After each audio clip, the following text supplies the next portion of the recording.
Olá, vamos começar a nossa segunda aula do curso online de auxiliar administrativo.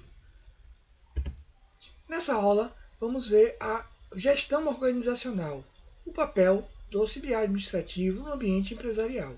Nesse contexto, nós temos as rotinas de escritório, que são as atividades que esse auxiliar administrativo vai oferecer à empresa, certo? Preparar expediente administrativo sob orientação dos supervisores. Então, toda a documentação, toda a parte administrativa que, no caso dessa função que ele exerce, né, do setor que ele exerce, ele vai preparar. Entendeu? Então, exemplo, ele trabalha numa empresa de marketing, né, de propaganda. Então, o superior dele vai solicitar que ele faça determinada documentação sobre um determinado produto para eles começarem a pensar a propaganda, certo? Então, um suco de uva, por exemplo, ele vai pegar todas as documentações que saiu, as propostas de propagandas anteriores, né? Tudo relacionado a esse produto, para que quando comece uma reunião, por exemplo, todo o material já está predisposto, né, para que aquelas pessoas possam trabalhar. Então, essa operação quem faz é ele, ok? Então vamos lá.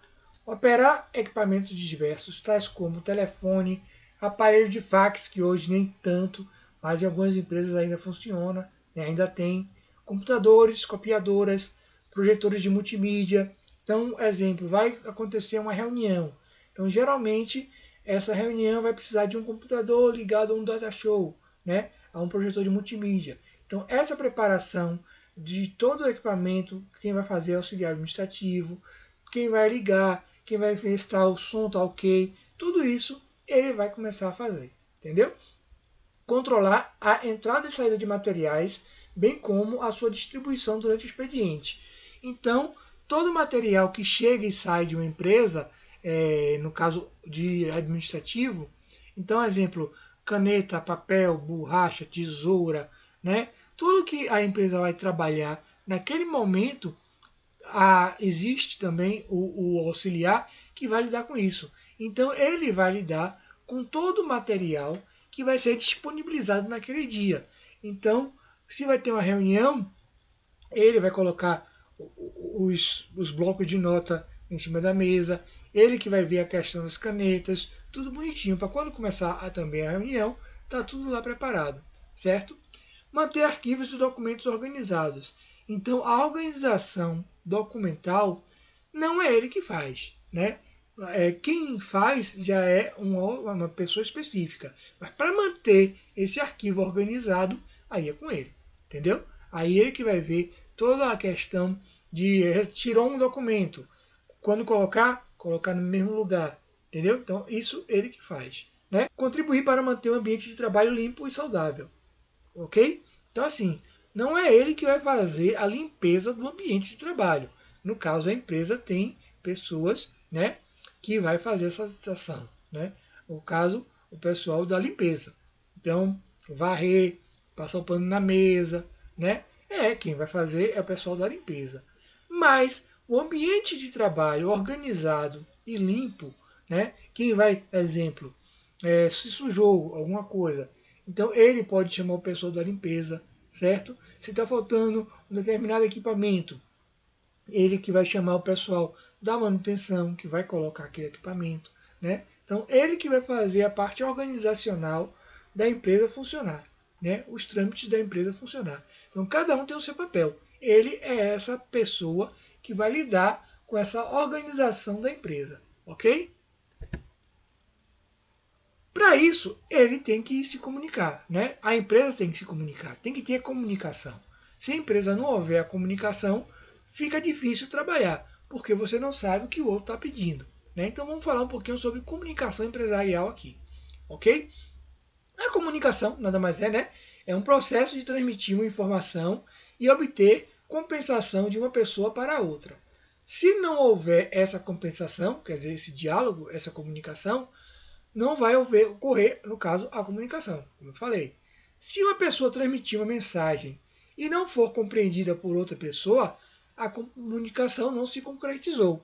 Então você fala inglês, a pessoa fala italiano, Se não houver entendimento, não vai ter comunicação, né? Se você fala e a pessoa lá não ouve o que você falou, não houve comunicação. Então, na empresa também isso ocorre, né? Se você está fazendo um comunicado e aquele comunicado não é legível, não é compreendido, para que serviu aquele comunicado se ninguém vai entender? Entendeu? Então, para isso, o que é importante? Que o processo de comunicação, né, seja compreendido. E para isso ele tem 3 etapas a ser seguidas, né? O emissor é aquela pessoa que pretende comunicar a mensagem. Esta primeira etapa é caracterizada por 2 questões. O significado da emissão da mensagem, né? O significado da mensagem, que corresponde à ideia, ao conceito que o emissor deseja comunicar, certo? Então, esse significado da mensagem é como eu falei. Se eu quero, como eu falei anteriormente, produtos em relação ao suco de uva, então eu tenho, enquanto emissor, que gerar um significado para a minha ideia e do que eu quero. Então eu vou pedir o quê? Não, eu quero todas as propagandas que foram feitas desse suco de uva nos últimos 2 anos. Pronto, o significado, a minha ideia foi passada, né? E a codificação é constituída pelo mecanismo vocal para decifrar a mensagem. Então, a partir do momento que eu chego para um auxiliar administrativo da minha empresa e digo, olha, pegue para mim, né, toda a parte de propaganda deste suco de uva. O significado, a ideia foi essa, a parte em que eu solicitei que ele compreendeu, né, o que eu queria. E a codificação foi a minha fala, a minha voz chegando a ele e ele codificando essa mensagem e compreendendo. Entendeu? Então vamos lá. A mensagem, como eu falei, né, é a ideia que o emissor deseja comunicar. Essa segunda etapa é caracterizada por possuir um canal, que também é chamado de veículo, é o espaço situado entre o emissor e o receptor. Então pode ser a voz, pode ser um canal eletromagnético, como o caso do telefone, né? Ou um canal também de WhatsApp, né? Entre o WhatsApp, de forma em que você se comunique, né? E tem também o ruído, é uma perturbação indesejável em qualquer processo de comunicação, que pode provocar perdas, desvios da mensagem, seja ela sonora, visual ou escrita. Tem uma brincadeira muito boa, que a gente sempre brincou na escola, que é o telefone sem fio, não é? Como é aquela brincadeira, tem várias pessoas brincando e você fala uma frase para essa pessoa, uma frase rápida, né? Essa pessoa vai ouvir aquela frase e vai passar para outra, que vai passar para outra, que vai passar para outra. Quando vai ver 20 pessoas depois, 30 pessoas depois, a frase que você começou provavelmente talvez não seja a que vai chegar no final. Então isso se chama ruído na mensagem. Então se a mensagem não chegou perfeita, se você chegou lá e disse a maçã é verde, né? A maçã é verde e eu gosto de prová-la. E essa foi a inicial. Se chega lá no final que a maçã está cara e porque ela está verde, então houve ruído na comunicação. E esse ruído é indesejável, né? Por quê? Porque se você está solicitando uma coisa e chega diferente do que você pediu, provavelmente toda a comunicação foi falha e o objetivo final do que você queria não vai conseguir, né? Para isso, tem um receptor que vai receber essa mensagem, né? É a etapa que recebe a mensagem a quem ela foi destinada, né? Então, essa mensagem também a ser recebida por esse receptor tem 2 etapas. O decodificador, que é estabelecido pelo mecanismo auditivo para decifrar a mensagem, para que o receptor a compreenda. Então, se eu estou falando, que eu sou o emissor, estou falando uma mensagem, estou compondo uma mensagem. Aquela pessoa que vai receber a mensagem vai decompor essa mensagem e vai entender e vai compreender. E aí vem o quê? A compreensão. É o entendimento da mensagem pelo receptor. Então, se o receptor compreendeu a mensagem, se ela chegou sem ruído, aí todo o processo está sendo desenvolvido. Então, o receptor foi lá, falou por um meio qualquer, ou por carta, ou por telefone, ou por voz. Aquela mensagem chegou no receptor sem ruído e ele compreendeu a mensagem, então todo o processo foi perfeito, né? para poder ter o quê? A regulamentação, que é o receptor confirmar a mensagem recebida do emissor, representa a resposta da mensagem enviada pelo emissor. Então, ele entendeu a mensagem, a partir daí ele vai regulamentar, ele vai fazer os trâmites normais para que aquela mensagem que foi solicitada seja feita. Então, vamos lá. Se eu cheguei e, enquanto emissor, cheguei e falei, eu quero todas as propagandas dos últimos 2 anos de suco de uva, essa mensagem chegou ao receptor, que foi o auxiliar administrativo. Ele decodificou, entendeu, compreendeu a mensagem, e a regulamentação que é efetivar essa mensagem é ele procurar nos arquivos ou no computador, seja onde for, essas propagandas para que tudo seja feito de maneira correta e clara. A comunicação empresarial, por sua vez, para ser clara e precisa, necessita de um organograma bem planejado para que a mensagem não seja prejudicada. Dentro dos modelos de canais de comunicação, temos canais vocais. Podem ser descendentes, de cima para baixo, e refere-se à comunicação entre superior e subordinado. É o chefe da empresa falando com o subordinado. Pode ser ascendente, de baixo para cima, e refere-se à comunicação entre o subordinado e o seu supervisor, vinculando uma informação a respeito do trabalho executado. Então, assim, eu, enquanto, vamos supor, gerente, chego para esse auxiliar administrativo e falo, eu quero todas as propagandas dos últimos 2 anos desse suco de uva. Então, é um canal vertical, porque eu, enquanto chefe, estou falando para o meu subordinado, que é um auxiliar administrativo, procurar essas informações, ok? Canais horizontais. Refere-se às comunicações laterais entre os 2 setores, 2 departamentos, 2 seções ou 2 cargos, 2 gerentes, ao mesmo nível hierárquico. Como assim? Vamos lá. Como eu falei, eu cheguei e pedi para que o meu auxiliar administrativo efetuasse a procura da propaganda do suco de uva. Aí, como eu falei, é um canal vertical. Eu, superior, falando com a pessoa encarregada. Aí, esse auxiliar administrativo vai para um outro setor e pede essa mesma informação a um outro auxiliar administrativo, certo? De um outro setor. Então, aí é um canal horizontal. Porque é o quê? São 2 cargos iguais, né? São 2 auxiliares administrativos, um pedindo uma coisa ao outro. Entendeu? Então, pode ser por pessoas, né? 2 auxiliares administrativos, ou pode ser 2 departamentos. O departamento financeiro solicitando uma determinada ação do setor de recursos humanos. Entendeu? Se um gerente do recurso humano pede para o gerente do financeiro, é um canal horizontal. Ok? Mas se um gerente do setor financeiro pede para um técnico de recursos humanos, aí é um canal vertical, que é um gerente pedindo ao técnico. Entendeu? Tudo isso é uma forma de se comunicar na empresa. Ok? É um padrão. Então vamos lá. Além da forma vocal, você tem várias formas de tratar a comunicação mais formal dentro da empresa. Ok? Hoje nós temos muito a questão do e-mail, de você passar um e-mail para outra pessoa. Mas, apesar de não ser um documento, né, nós temos outros documentos importantes dentro da empresa, que é a carta comercial. Uma delas é uma modalidade de texto empresarial caracterizado por ser de simples organização e envio. Tem como finalidade informar ou fornecer informações ao seu destinatário.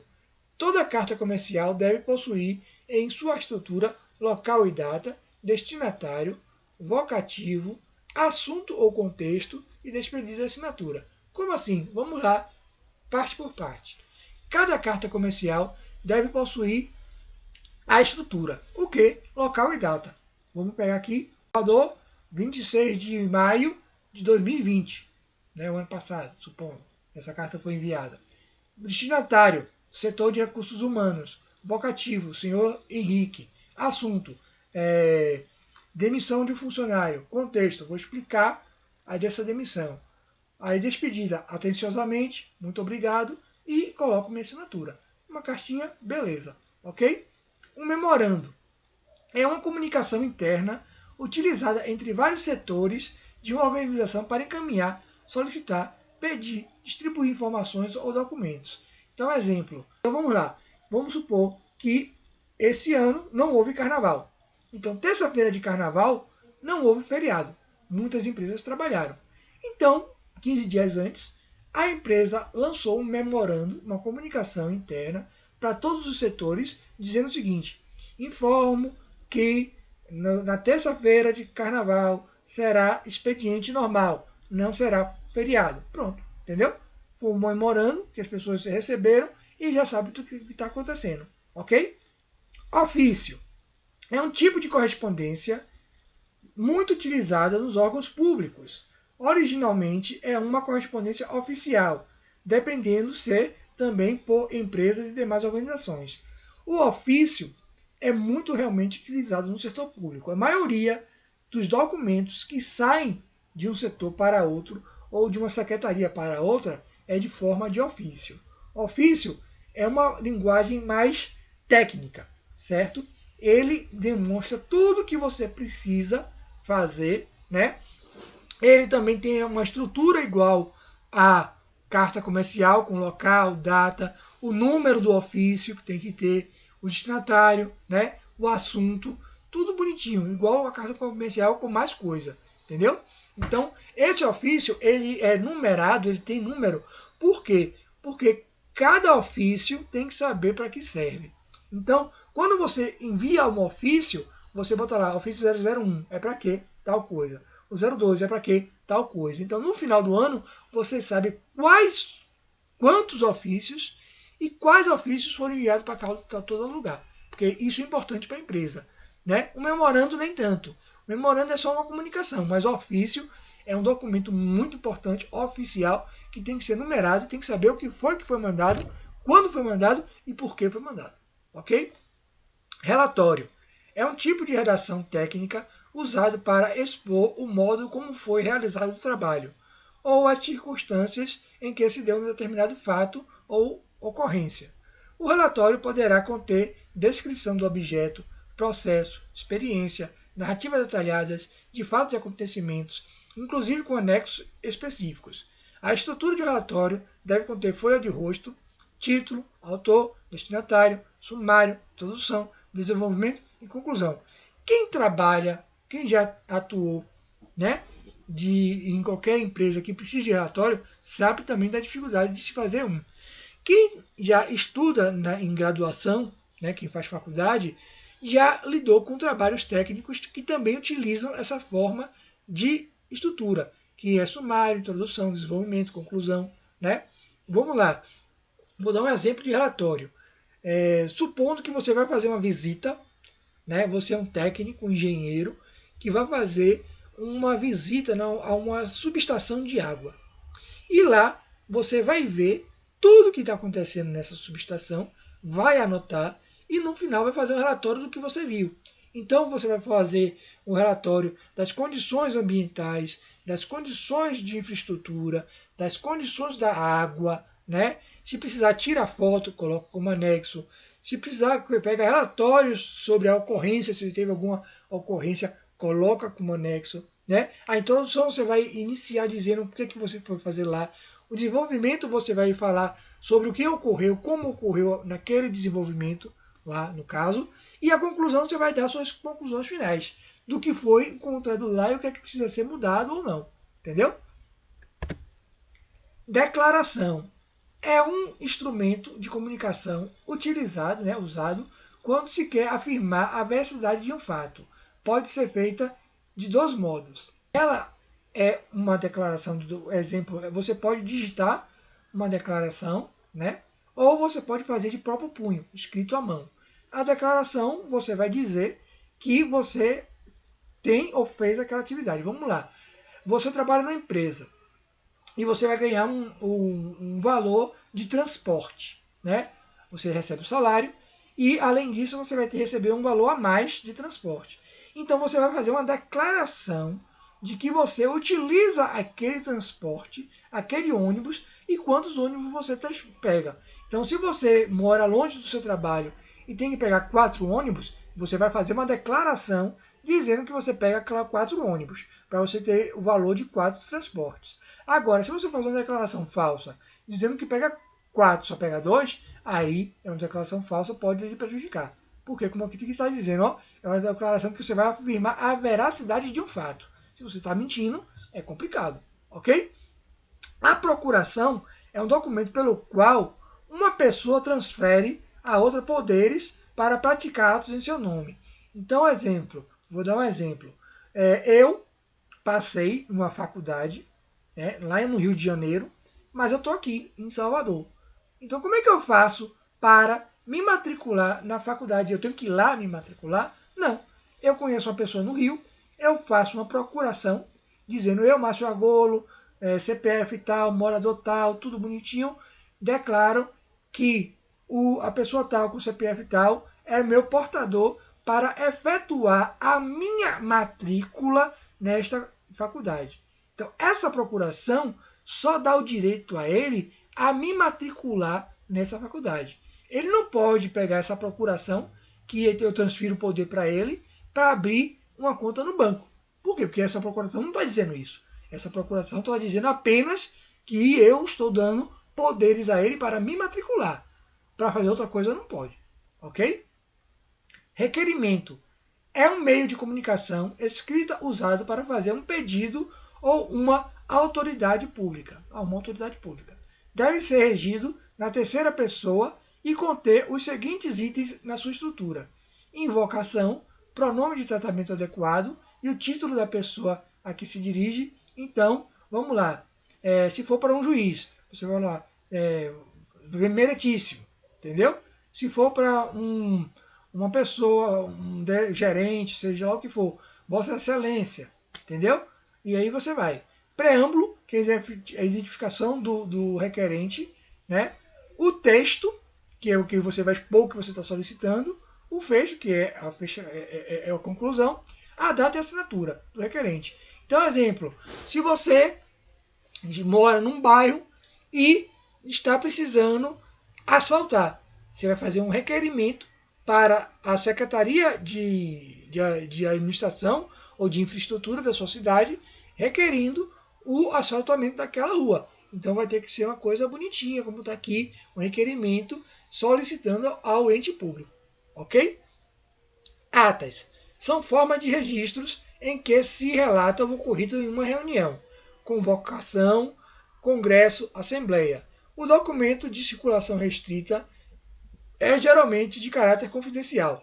Por isso deve-se tomar cuidado de não deixar em espaços onde outras pessoas mais tarde podem pegar, né? Nem alterar essa ata original. Como assim? Vamos lá, você está na reunião.